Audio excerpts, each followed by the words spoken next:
नमस्कार दोस्तों, गौरी की आवाज़ चैनल में आपका स्वागत है। मेरी शादी एक कम उम्र की सुंदर लड़की सान्या से हुई थी जो 24 वर्ष की थी। मैं बहुत खुश था, लेकिन शादी के 3 महीने बाद मुझे रोजी रोटी कमाने के लिए सिंगापुर जाना पड़ा। वह बहुत रोई, बोली कि मत जाओ। मुझे लगा जैसे वह डरी हुई थी। मैंने डर की वजह पूछी तो वह घबरा गई। मेरा सिंगापुर जाना मजबूरी थी। मैं चला गया, लेकिन वह मुझसे बात भी नहीं करती थी। 6 महीने बाद जब मैं गुस्से में हिंदुस्तान वापस आया, यह सोचकर कि उसका दिमाग ठीक करूंगा, तो देखा कि मेरे घर पर ताला लगा हुआ था। मैं हैरान रह गया और पड़ोसी से पूछा कि मेरी पत्नी और घर वाले कहाँ गए। अभी मैं पूछ ही रहा था कि घर के अंदर से हल्की सी चीख सुनाई दी। मैंने तुरंत ताला तोड़ा और अंदर गया तो जो देखा, मेरी आंखें फटी की फटी रह गई। मैं जैसे ही वापस जाने के लिए मुड़ा, मेरे दिल को अजीब सी बेचैनी महसूस हुई। ऐसा लगा जैसे मैं यहाँ कुछ छोड़कर जा रहा हूँ। मुझे यहाँ से नहीं जाना चाहिए। मैंने घबराकर चारों ओर देखा। मोहल्ले वाले अपने अपने घरों में लौट चुके थे।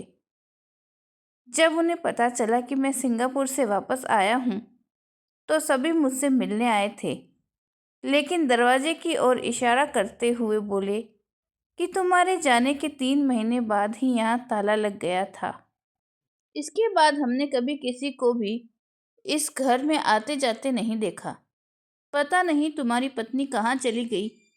यह बातें सुनकर मेरे रोंगटे खड़े हो गए, लेकिन मैं संयम से खड़ा रहा। मेरे दिमाग में यह भी चल रहा था कि पता नहीं मेरी पत्नी के साथ क्या हुआ होगा।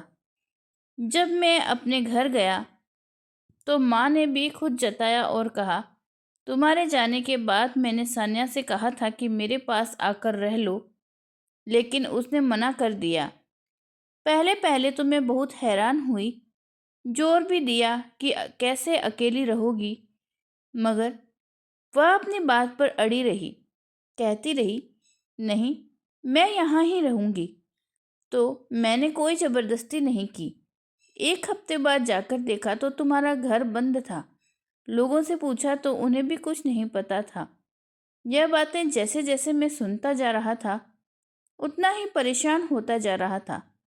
माँ मुझे समझा रही थी कि चलो कोई बात नहीं, मिल जाएगी, और अगर ना भी मिली तो वह खुद छोड़कर गई होगी। उसके पीछे खुद को मत थकाओ और चैन से रहो। मैं 30 वर्ष का अर्जुन नींद की गोली खाकर सोने चला गया। कुछ देर की कोशिश के बाद नींद भी आ गई। पता नहीं मैं कितनी देर तक यूं ही सोता रहा। अचानक मुझे एक अजीब सा सपना आया। सान्या मेरे ख्वाब में थी और बहुत जोर जोर से रो रही थी। कह रही थी, अर्जुन, तुमने अच्छा नहीं किया, मुझे इन दरिंदों के हवाले करके चले गए। यह मुझे जानवरों की तरह रखते हैं। अर्जुन, तुम कहाँ हो? भगवान का वास्ता है, मुझे बचा लो। यह कहते ही वह फूट फूट कर रोने लगी। मैं उसे दिलासा देने के लिए जैसे ही आगे बढ़ा, मेरा सपना टूट गया। मैंने जोर से सान्या को पुकारा, लेकिन वह केवल मेरे ख्वाब में थी, हकीकत में नहीं।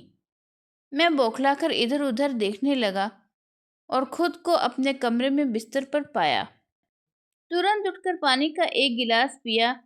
इसके बाद मैं मोबाइल लेकर घर से बाहर निकल आया।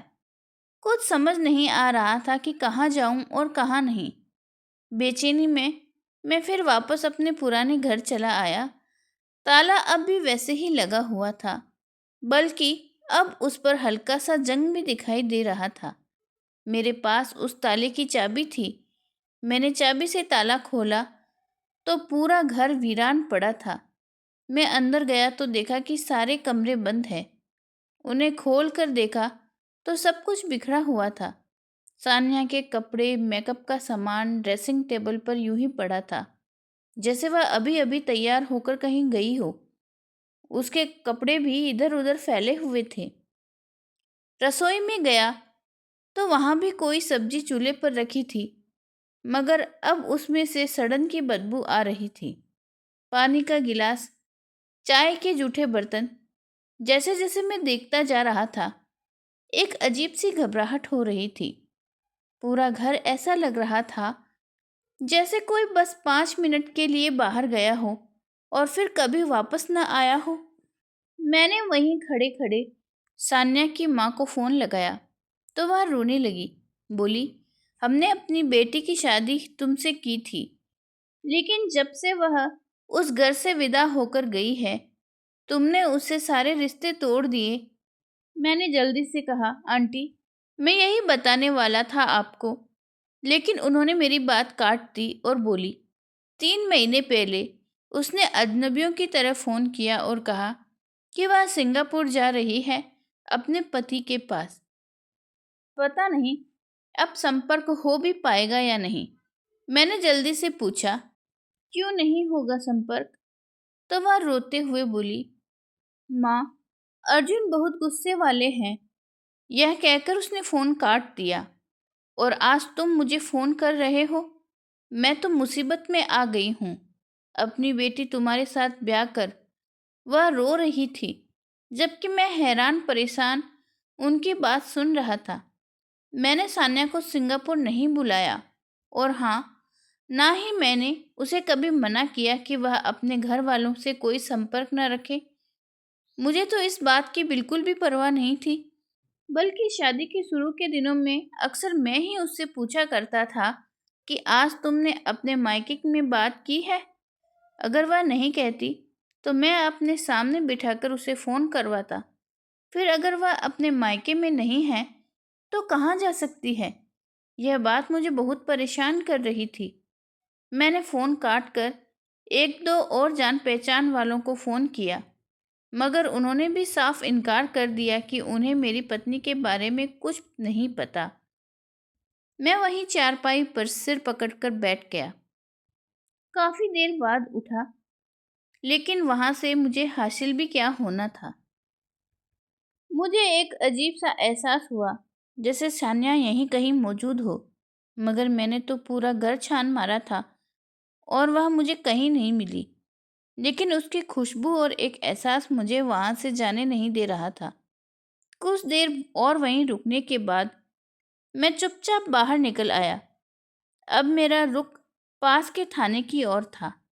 वहाँ मैंने सान्या की गुमशुदगी की सूचना दी तो उन्होंने रिपोर्ट तो लिख ली, मगर मुझे कोई हिम्मत बंधाने वाला जवाब नहीं दिया। उनके मुताबिक लड़की के गुम हुए काफ़ी वक्त हो चुका है। अब जिसने उसे उठाया होगा या जहां वह जाना चाहती थी, वह वहां पहुंच चुकी होगी।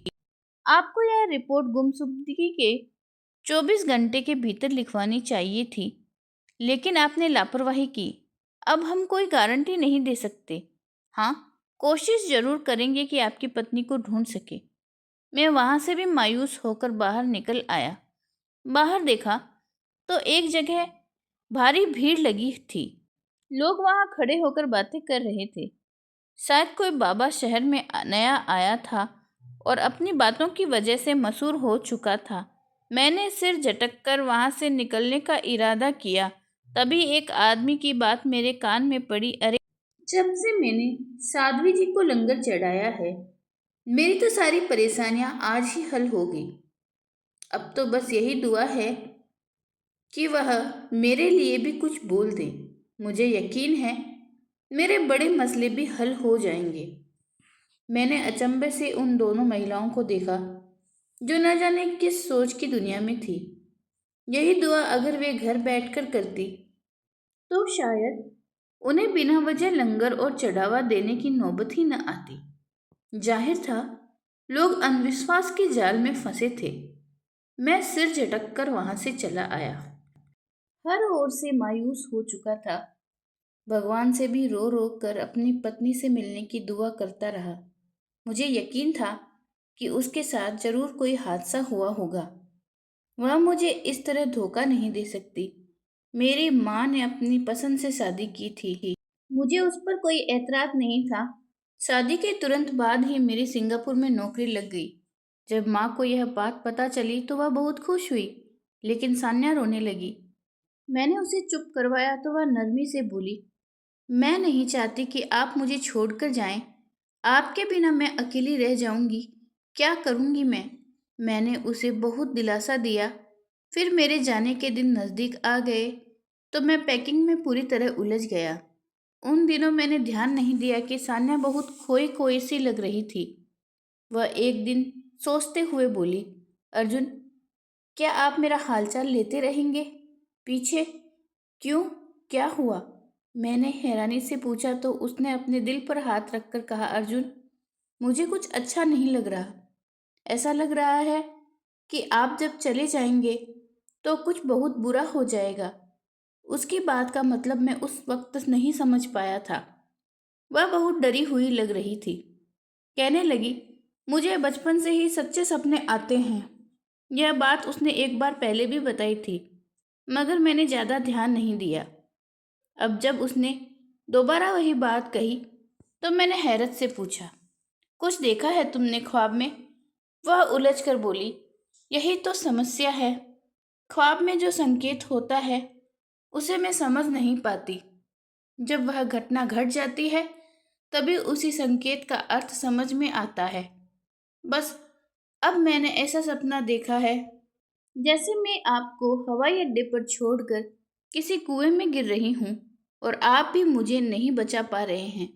फिर दृश्य बदल गया और एक और सपना आया, जैसे मैं बेहोश पड़ी हूं और मेरे चारों ओर बहुत से लोग भी हैं।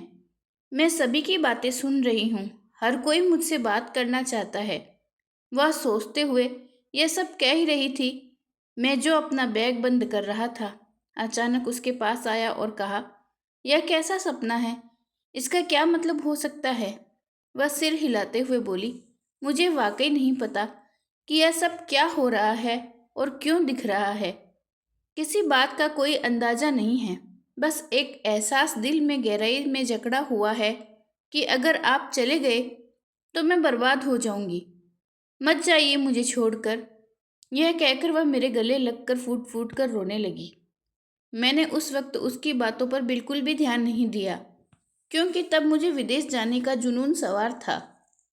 मेरे पिता भी सिंगापुर में ही काम करते थे। उनके निधन के बाद मैंने उनकी जगह आवेदन किया तो विदेश जाना मेरा बचपन का सपना बन गया था। अब जब सानिया यह सब कह रही थी तो उसे तसल्ली देने के अलावा मेरे पास कोई और रास्ता नहीं था, क्योंकि उसके खातिर मैं अपना सपना नहीं छोड़ सकता था। बहुत मुश्किल से यह अवसर मिला था विदेश जाने का, तो कैसे छोड़ सकता। मैंने उसे कहा, तुम परेशान मत हो, यह वैसे ही तुम्हारा वहम होगा। मेरी बात पर वह इनकार में सिर हिलाकर बोली, अगर कुछ हो गया तो? मैंने नरमी से पूछा, क्या शादी के बाद तुम्हें कोई सच्चा सपना आया है? 3 महीने हो गए हैं ना हमारी शादी को। इस दौरान कोई ऐसा सपना आया है जो सच हुआ हो? इस पर वह सिर हिलाकर बोली, नहीं, कुछ भी नहीं, बल्कि सपने आना बंद ही हो गए हैं। इस पर मैंने गहरी सांस लेते हुए कहा, फिर क्यों परेशान हो रही हो सकता है तुम मानसिक रूप से थकी हुई हो, इसलिए यह सब तुम्हारे मन की कल्पना हो। और अगर तुम अच्छा सोचोगी तो ऐसा कुछ भी नहीं होगा। अब मुझे यह बताओ कि कल मुझे जाना है तो क्या तुम मुझे इस तरह परेशान करके भेजोगी? मुझे मजबूत बनना होगा। जब तक मैं नहीं लौटता तुम्हें हर बात का सामना अकेले करना होगा। समझ रही हो ना? उसने सिर हिलाकर हामी भरी। शादी के तुरंत बाद ही माँ ने हमें अलग कर दिया था। बड़े भाई का अलग घर था और मेरा भी। माँ चाहती थी कि भविष्य में कोई झगड़ा ना हो, इसलिए सबको अलग कर दिया, ताकि अगर कोई खुशी या त्योहार हो तो सब मिल सके। मेरे समझाने पर वह शांत हो गई। अगले दिन सभी घर वाले मुझे हवाई अड्डे छोड़ने आए। मैं पूरा रास्ता सान्या को देखता आया। वह अब भी बेचैन थी। रात को जब मैंने उसे कुछ सुकून दिया था, अब उसके चेहरे पर कुछ वैसा नहीं था। पर बार बार मुझे देखती, कुछ कहना चाहती लेकिन चुप हो जाती। लेकिन मैंने बड़ी खूबसूरती से उसकी सारी बेचैनी को नज़रअंदाज कर दिया। क्योंकि उस वक्त मेरा ध्यान सिर्फ विदेश जाने पर था। मुझे लगा कि वहां जाकर हमारी जिंदगी पूरी तरह बदल जाएगी। काश उस समय मैं रुक जाता, अपनी पत्नी के ख्वाब को समझने की कोशिश करता, तो आज मेरे घर में मेरी पत्नी मौजूद होती। हे भगवान, अब मैं क्या करूं, कहाँ जाऊं? करीब एक हफ्ता बीत चुका था और यह पूरा हफ्ता मैंने गहरे मानसिक तनाव में बिताया। वहां पर भी मुश्किल से 1 महीने तक ही मेरी सान्या से बात हो सकी। उसके बाद उसका मोबाइल नंबर बंद हो गया था। व्हाट्सएप पर भी वह ऑनलाइन नहीं आ रही थी। अभी मेरी वापसी में कुछ समय था, लेकिन जब मैंने सान्या की जुदाई से पैदा हुई गहरी खामोशी को महसूस किया, तो खुद को रोक नहीं पाया और जो पहली टिकट मिली उसी से वापस लौट आया। वापस आकर वहीं खड़ा हुआ हूँ जिसका सान्या को डर था। अब उसके सपनों के आधार पर मैं उसे कहाँ ढूंढता, कहाँ से वह कुआं लाता और कहाँ से उन लोगों की भीड़ को खोजता। जब हफ्ता बीतने पर भी वह नहीं मिली, तो माँ ने मुझे समझाने की कोशिश की और कहा, कहीं चली गई होगी, पर तुम बेवजह परेशान क्यों हो रहे हो? यह आजकल की लड़की है, ऐसे ही करती हैं। जब पति बाहर जाता है तो नई दोस्तियां कर लेती है और भाग जाती है। माँ, सान्या ने आपसे कुछ भी नहीं कहा, इसका क्या मतलब है? कोई इशारा या कुछ भी जिससे वह बता सके कि उस पर क्या बीत रही है? इस बात पर माँ गंभीरता से बोली, अरे बेटा, जब तुम अपनी बातें अपनी माँ से नहीं करते, तो फिर वह तो मेरी बहू है। वो क्यों अपनी खास बातें मुझे बताने लगेगी? तुम भी अजीब बातें करते हो। मैं चुप हो गया। ठीक 2 दिन बाद मुझे फिर से वही सपना आया, लेकिन इस बार सपना थोड़ा अलग था। एक बंद कमरा था जहाँ सान्या बंधी हुई थी और उसकी आंखें बंद थी जैसे वह सो रही हो, लेकिन दरअसल वह जाग रही थी। जैसे ही मैंने कमरे में सान्या को देखा, तो वह मुझे देखकर जोर जोर से रोने लगी और बोली, तुम ही मेरे अपराधी हो। तुमसे जुड़े रिश्ते मेरे अपराधी हैं। मैंने मना किया था, लेकिन तुम नहीं रुके। तुमने मेरी कोई खबर नहीं ली और मैं यहाँ हर रोज मरती रही। मुझे यहाँ से बाहर निकालो अर्जुन, तुम्हें भगवान का वास्ता है। मुझे इस नरक से बाहर निकालो। वो देखो, वो लोग मेरी जान के पीछे पड़े हैं। अर्जुन, मुझे उनके सवालों से बचा लो। मुझे झकझोरते हैं, वे यातनाएं देते हैं। उसने एक हाथ से इशारा किया तो मैंने गर्दन घुमाकर देखा।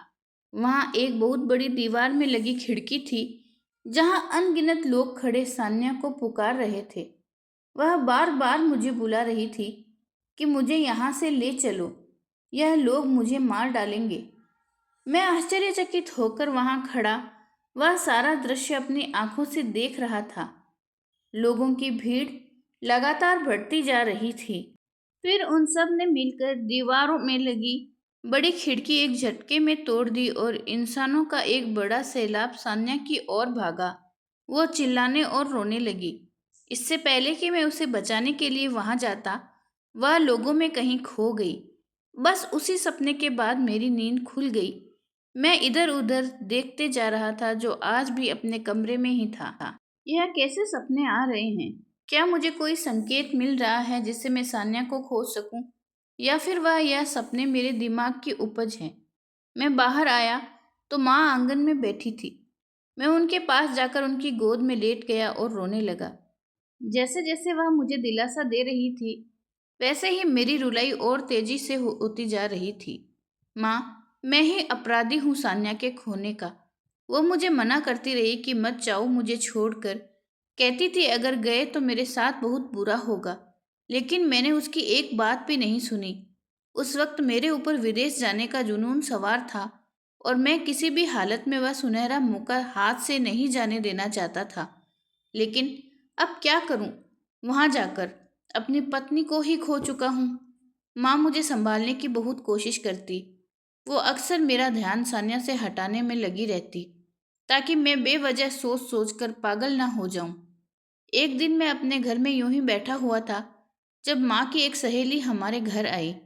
अरे अर्जुन, तुम कब वापस आए भला? मैं यहाँ ना आती तो तुम मुझे मिलते भी नहीं। मैं चुप ही रहा। अब जब से सान्या लापता हुई थी, मैं लोगों की बातों का बहुत कम जवाब देता था। जब तक माँ भी वहाँ आ चुकी थी। वो नरमी से बोली, अरे रिश्तेदार को लेकर जाती हो, अपने बेटे को भी साध्वी जी के पास लेकर जाओ। देखो तो, पता नहीं क्या परेशानी है, कितना घुल गया है। कैसी माँ हो तुम, लेकर नहीं गई क्या? साथ ही उस औरत ने मुझे देखा और अफसोस से अपना सिर नम में हिलाने लगी। बताओ बेटा, गई नहीं क्या साध्वी जी के पास? अरे भगवान पर बहुत श्रद्धा है उसकी, बहुत करामात है। उनके पास जो भी अपनी परेशानी लेकर जाता है, बस फिर वह उसे सपना देकर तुरंत हल बता देती है। मुझे इन बातों पर विश्वास नहीं था। मैंने बिना लाग लपेट के कहा, मुझे यह सब अच्छा नहीं लगता। वो औरत जो मेरे निजी मामलों में दखल देने की कोशिश कर रही थी, मेरे जवाब पर झेंपी सी हंसी हंसते हुए बोली, अच्छा मत मानो, चलो मुझे ही बता दो कि अब परेशान हो। मैं ही दुआ कर दूंगी तुम्हारे लिए। आखिर दुआ तो कर ही सकते हैं ना। तुम्हारी माँ ने भी तो मेरे लिए बहुत दुआएं की थी और आज देखो मेरी संतान स्वस्थ है। डॉक्टरों ने कह दिया था कि बच्चा नहीं होगा। तुम्हारी माँ का बड़ा कर्ज है मुझ पर। बताओ क्या बात है। वो औरत अजीब चिपकू स्वभाव की थी। बेवजह की जानकारी लेने के लिए उतावली हो रही थी। मेरी पत्नी नहीं मिल रही है और मेरा मानसिक संतुलन बहुत बिगड़ रहा है। बेहतर होगा आप अपने सुझाव अपने पास रखें। अगर आप माँ से मिलने आई हैं तो सिर्फ उन्हीं से मिलें। आसपास के मामलों में झांकने की कृपा न करें। यह कहकर मैं वहां से जाने लगा जब वह औरत पीछे से बोली, अरे भैया, बड़े ही तेज मिजाज के लगते हो। तुम्हें बुरा तो लगेगा, मगर तुम्हारे मसले का हल सिर्फ और सिर्फ साध्वी जी के पास है। वह खास तौर पर गुमशुदा लोगों को बात पता करने में माहिर हैं। मुझे उस औरत की बातों में बहुत उलझन हो रही थी और मेरा सिर बुरी तरह से फट रहा था। मैंने गाड़ी की चाबी उठाई और अपने घर चला गया। पहले आंगन में कुछ देर बैठा रहा, फिर घर की सफाई करने लगा। 2-3 घंटों में मैंने ऊपर ऊपर से सारा घर साफ कर दिया, लेकिन मन बहुत भारी था। फिर मैं बैठक की सफाई करने के लिए आगे बढ़ा। जैसे ही मैंने बैठक का ताला खोला, मैं दंग रह गया। मैं जब भी इस घर में आया, सिर्फ रहने वाले हिस्से को ही खोला, बैठक को एक बार भी नहीं खोला। यही मेरी बहुत बड़ी गलती थी। मेरा मन किया कि अपना सिर दीवार पर दे मारूं। आखिर इतनी बड़ी गलती मुझसे कैसे हो गई? मुझे पूरा घर खोलकर अच्छे से जांच कर लेना चाहिए था, क्योंकि उस वक्त ही बैठक को देखकर साफ पता चल सकता था कि यही मेरी पत्नी को रखा गया था। दीवार के साथ लोहे की जंजीरें बंधी थी और उनके आगे हथकड़ी जैसे गोल निशान बने हुए थे, जिनकी संख्या 4 थी, यानी 2 हाथ और 2 पैरों के लिए। इसके अलावा बैठक में बहुत ही तेज गंदी बदबू आ रही थी। वहीं पर खाने के बर्तन और पानी का कूलर बहुत ही बेतरतीब तरीके से फेंका हुआ था। बैठक का फर्नीचर खींचकर एक दीवार से लगाया गया था। मैं तुरंत बैठक के दूसरे दरवाजे की ओर भागा, जो पीछे वाली गली में खुलता था। लेकिन वह गली मेन गेट वाली गली नहीं थी, बल्कि उससे पीछे की गली थी। यानी जो भी व्यक्ति था, उसने मेरी पत्नी को मेरे ही घर में छिपा कर रखा था और बड़ी ही चालाकी से सभी को धोखा दे रहा था, यह दिखाकर कि वह घर महीनों से बंद है, ताकि किसी को शक न हो और वह आराम से सान्या को वहीं रख सके। इसके बावजूद मुझे यह बात समझ नहीं आ रही थी कि अगर उसे सान्या को घर में ही रखना था, तो उसे बांध कर क्यों रखा गया था और आखिर उसका मकसद क्या था। हालात बहुत खराब हो चुके थे। मैंने उसी वक्त पुलिस को फ़ोन किया और उन्हें पूरी स्थिति बताई। कुछ देर में पुलिस पहुंच गई और उन्होंने उस जगह को सील कर दिया। हथकड़ियों को उतारकर फॉरेंसिक जांच के लिए भेज दिया गया। एक दिन में रिपोर्ट आ गई, जिससे यह पुष्टि हुई कि सान्या वहीं ही थी, जिसे कुछ दिन पहले ही वहां से कहीं और ले जाया गया था। पुलिस अधिकारियों ने मुझसे पूछा, क्या आपको किसी पर शक है? मैंने नाम में सिर हिला दिया, क्योंकि सच में मुझे किसी पर शक नहीं था। उन्होंने कहा, जरा अच्छे से सोचिए, क्या आपकी पत्नी किसी से डरती थी? क्या उन्होंने आपको कभी कोई इशारा दिया या कोई ऐसा अजीब वाकया हुआ जिस पर आपने ध्यान न दिया हो? मैंने बहुत सोचने के बावजूद कोई ऐसा इंसान या वाकया याद नहीं आया जिसमें सान्या का किसी से झगड़ा हुआ हो या उसने कभी बताया हो कि अतीत में उसके साथ कुछ बुरा हुआ था। हमने मेन गेट वाली गली में लगे कुछ कैमरों की मदद से अपराधी को तलाशने की कोशिश की, लेकिन वह कभी मेन गेट से घर में दाखिल नहीं हुआ। एक बार बस माँ उस गली में गई थी। जब पुलिस ने पिछली गली में जाकर देखा तो वहां कोई भी कैमरा मौजूद नहीं था, जिससे अपराधी की हरकतें रिकॉर्ड नहीं हो सकी। इसके बाद पुलिस ने माँ को हिरासत में लेने की बात की तो मैंने सख्ती से मना कर दिया। मैंने कहा, खबरदार, अगर किसी ने मेरी माँ को परेशान करने की कोशिश की, क्योंकि उनके अलावा ऐसा कोई सुराग नहीं था जो किसी और की तरफ इशारा करता। जब पुलिस ने कहा कि हम कम से कम एक बार तो आपकी माँ से पूछताछ करनी पड़ेगी, तो मैंने चुपचाप सान्या का केस वापस ले लिया। इस पर पुलिस वाले बहुत नाराज हुए। जब माँ को इस बारे में पता चला तो वह बहुत गुस्से में बोली, बेटा, तुमने ठीक नहीं किया। वो लोग तो अपना ही काम कर रहे थे, उन्हें करने देना चाहिए था। जांच तो कम से कम बंद नहीं कराई जाती। हो सकता है कुछ देर बाद अपराधी का कोई सुराग मिल ही जाता। माँ मुझे डांट रही थी, लेकिन मैं अपनी माँ पर कोई आरोप नहीं आने देना चाहता था। भगवान बेहतर करेगा, आप चिंता न करें। अगर भगवान ने हमें सान्या का कोई न कोई सुराग देना तय किया है तो हमें कुछ नहीं होगा। देखिएगा, वो खुद ब खुद हमारे सामने आ जाएगी। और अगर ऐसा नहीं हुआ तो हम लाख कोशिश कर लें, फिर भी वहां तक नहीं पहुंच पाएंगे। लेकिन इस सब में मैं आपको तकलीफ नहीं दे सकता और ना ही देना चाहता हूँ। यह सुनकर माँ रोने लगी और मुझे बहुत सारी दुआएं देने लगी। मैं कमरे में आया और बुजुर्गों की तरह गीता पढ़ी।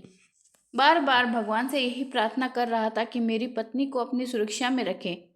मैंने उसे अकेला छोड़कर बहुत बड़ी गलती की है। अब मैं अपनी गलती पर बहुत पछता रहा हूँ। करीब 15 मिनट तक यूं ही दुआ करता रहा। इसके बाद मेरे अंदर एक अजीब सा सुकून फैलने लगा। दुआ करके उठा ही था कि मुझे अपनी कंपनी की तरफ से मैसेज आया। उन्हें किसी एजेंट से काम करवाना था, तो उन्होंने मेरी छुट्टी रद्द कर दी और जल्द ही जल्द मुझे वापस बुलाया। मगर मैंने उसी वक्त बिना सोचे समझे उन्हें इस्तीफा भेज दिया। तभी माँ कुछ लेने कमरे में आई तो मैंने उन्हें नौकरी छोड़ने के बारे में बताया, जिससे वो नाराज होकर बोली, तुमने इतना बड़ा फैसला इतनी जल्दी क्यों किया? मैंने नरमी से कहा, माँ, एक बार मैं अपनी पत्नी को अकेला छोड़कर जा चुका हूँ। इस बार ऐसा नहीं करूँगा। यहीं पर कोई छोटी मोटी नौकरी कर लूँगा, लेकिन सान्या को ढूंढ कर रहूँगा। अगर अंतिम दिन भगवान ने मुझसे पूछा कि मैंने उसके पिता के बाद तुम्हें उसका जिम्मा दिया था, तो मैं क्या जवाब दूंगा? माँ, मुझे बहुत डर लगता है। बस अब आप प्रार्थना करें कि सान्या जल्दी से जल्दी मिल जाए और वह ठीक ठाक हो। माँ ने हाथ जोड़कर प्रार्थना की। करीब 3-4 दिन तक मैं रोज अपने पुराने घर जाकर हर चीज को ध्यान से देखता। वहाँ नशे और दवाइयों की गोलियों और पत्ते भी मौजूद थे। अब धीरे धीरे साफ हो रहा था कि सान्या को वहां दवाओं के जरिए दबाकर रखा जाता था, शायद इसलिए कि वह कोई विरोध न कर सके। मैं बहुत कोशिश कर रहा था कि किसी तरह वहां से कोई सुराग मिल जाए और कोई निशानी या कोई छोटा सा इशारा, जिससे कम से कम सान्या तक पहुंच सकूं। मगर वहां ऐसा कुछ भी नहीं मिला। मैं बहुत थक चुका था, सो वहीं बैठकर जोर जोर से रोने लगा। पता नहीं कब रोते रोते मेरी आंख लग गई और मैं सो गया। नींद में एक बार फिर सान्या मेरे सपने में आई। बहुत थकी हुई और कमजोर दिख रही थी। मुझे देखकर नरमी से बोली, तुम्हें अपराधी क्यों नहीं दिखाई दे रहा? वह तो तुम्हारे आसपास ही है, जमीन में छुपा है। मुझे बचा लो। जितनी जल्दी हो सके मुझे ढूंढ लो, नहीं तो यह लोग मुझे मार डालेंगे। ये लोग मेरी जान ले लेंगे। मुझे इस नरक से निकालो। किसी से मेरी सलामती की दुआ करवाओ। इसके बाद वह चली गई और मेरी आंख खुद ब खुद खुल गई। मैं यूं ही फर्श पर लेटा हुआ था। अब उठकर छत को देखने लगा। सान्या चाहती थी कि मैं उसे ढूंढ निकालूं, यानी जिसने भी उसे छुपाया था वह जान चुका है कि मैं उसकी तलाश कर रहा हूं। अगर जल्द से जल्द मैं अपनी पत्नी को नहीं ढूंढ सका तो वह सचमुच मुझे मार डालेंगी। तभी वह सपने में इतनी परेशान दिख रही थी। हे भगवान, अब मैं क्या करूं? मुझे कोई राह दिखा, मुझे कुछ समझ दे, मेरी मार्गदर्शन कर कि मैं अपनी पत्नी को ढूंढ सकूं। यूं ही दुआ करते करते मैंने घर के सारे कमरों को ताला लगाया और बाहर निकल गया। मैं अभी मोहल्ले के बाहर निकला ही था कि मुझे सान्या की सहेली दिखाई दी। मुझे देखकर वह जल्दी से सान्या के बारे में पूछने लगी। मैंने उससे पूछा, क्या तुम सान्या को नहीं मिली? वह शर्माते हुए बोली, भैया, आपकी शादी के बाद ही तो मेरी भी शादी हो गई थी। फिर मैं सऊदी अरब चली गई थी। अभी मिलने के लिए ही आई हूँ। उसी के लिए आपके घर भी आई हूँ, लेकिन कुछ काम करने थे, इसलिए उन्हें मैं उलझी रही।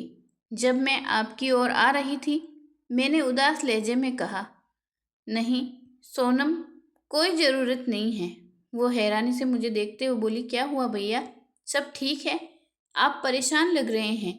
क्या सान्या ठीक है? और आंटी की तबीयत कैसी है?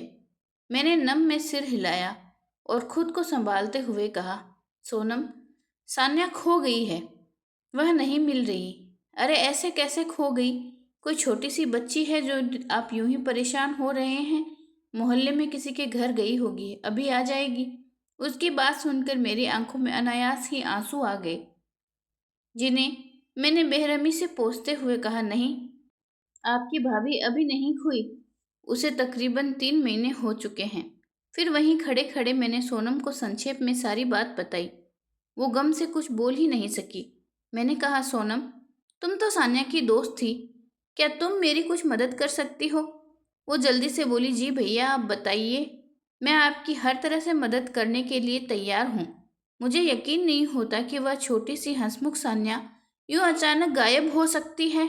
भैया, क्या कभी सान्या ने शादी से पहले या शादी के बाद कुछ बताया? मतलब कोई झगड़ा या किसी से तंग किया हो या फिर कुछ भी, कोई छोटी मोटी बात अगर उसने इस बारे में कुछ बताया हो तो भगवान का वास्ता बताइए। वह सोचते हुए बोली, भैया, बताया तो था, लेकिन अगर मैं आपको बताऊंगी तो शायद आपको अच्छा नहीं लगेगा। मुझे नहीं लगता कि यह बात मुझे आपसे करनी चाहिए। मैंने तुरंत कहा, तुम परेशान मत हो, जो भी बात हो खुलकर बताओ, मैं हर बात को सुनने के लिए तैयार हूँ। बस भगवान का नाम लेकर कुछ तो इशारा दे दो, जिससे मैं अपनी पत्नी तक पहुँच सकूँ। पता नहीं वह किस हाल में होगी। भैया माफ़ करिए, लेकिन एक बार सान्या ने बताया था कि माँ का व्यवहार उसके साथ ठीक नहीं था।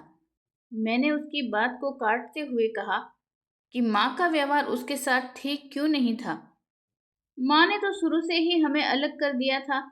फिर जब वह अलग घर में रह रही थी, तो माँ उसे क्यों तंग करेगी? वो धीरे से बोली, तभी तो मैं आपको बताना नहीं चाह रही थी, क्योंकि वह आपकी माँ है। वह अपने किसी बड़े के बारे में कोई भी बुरा बात बोलता है तो इंसान सहन नहीं कर सकता, फिर चाहे वह आप हो या मैं। बाकी आपने कोई और बात पूछी तो मुझे बस यही बात याद आई। इसके अलावा मुझे याद नहीं कि सान्या का कभी किसी से झगड़ा हुआ हो या उसका कोई करीबी दोस्त रहा हो। यह कहकर वह चुप हो गई। मैंने जल्दी से कहा, नहीं, मुझे बताओ, माँ की क्या बात करती थी? वह बोली, पता नहीं, ठीक से याद नहीं है, लेकिन उसने बताया था कि माँ उसे कुरेदती थी। उन्होंने यह भी कहा कि तुम्हें सच्चे सपने आते हैं, तभी मैंने तुम्हें अपनी बहू बनाकर लाया है, ताकि तुम हमारे लिए कोई रास्ता दिखा सको। माँ उसे मजबूर करती थी, कभी अपना कोई मसला बताकर, कभी किसी सहेली या रिश्तेदार का जिक्र करके कि इसका हल बताओ। सान्या सपने में कुछ देखने से इनकार करती तो कहती थी कि यह मेरे अधिकार में नहीं है, लेकिन माँ कहती थी कि तुम जानबूझकर मना कर रही हो, जबकि तुम्हें सब कुछ दिखता है, तुम भविष्य देख सकती हो, जबकि ऐसा बिल्कुल नहीं था। भैया, मैं बचपन से सान्या को जानती हूँ, उसे सच्चे सपने कभी कभार ही आते थे। बस एक बार उसने माँ के बारे में यह सब बताया था। यह सुनकर मैं स्तब्ध रह गया, क्योंकि आज तक माँ ने या सान्या ने मुझसे कभी इन बातों के बारे में जिक्र नहीं किया था। सोनम जो कुछ भी बता रही थी, क्या वो सच है? वो नरमी से बोली, भैया, मैं अपनी कसम खाकर कहती हूँ, बल्कि शायद मेरी कसम पर भी आपको विश्वास ना हो तो मैं ईश्वर की कसम खाकर कहती हूँ कि जो कुछ बताया वह सच है। और यह भी बता दूं कि सान्या आपसे बातें छुपाती थी। वह नहीं चाहती थी कि यह बातें आपको पता चलें और आपके और आंटी के बीच में कोई गलतफहमी पैदा हो। इसके बाद कुछ और बातें करके मैं वहां से चला आया। अब मेरा रुख घर की ओर था। मैं माँ से इन बातों की पुष्टि करना चाहता था। सोनम ने कसम तो खा ली थी, लेकिन जब तक मैं अपनी माँ से इन बातों की सच्चाई की जांच पड़ताल न कर लेता मुझे चैन नहीं मिलना था। सान्या के सपनों वाली बातें मुझे शादी के बाद ही पता चली थी और वह भी कुछ सान्या ने ही बताई थी, जबकि माँ ने इस तरह की किसी भी बात का जिक्र मुझसे कभी नहीं किया था। मुझे याद था कि मेरी बहन ने एक बार बातचीत के दौरान बताया था कि जब दोनों की शादी नहीं हुई थी तब उसका एक गहना कहीं खो गया था। अगले दिन वो यूं ही सान्या से फोन पर बात कर रही थी तो सान्या ने उसे बता दिया कि तुम्हारा गहना फलानी जगह पर रखा है।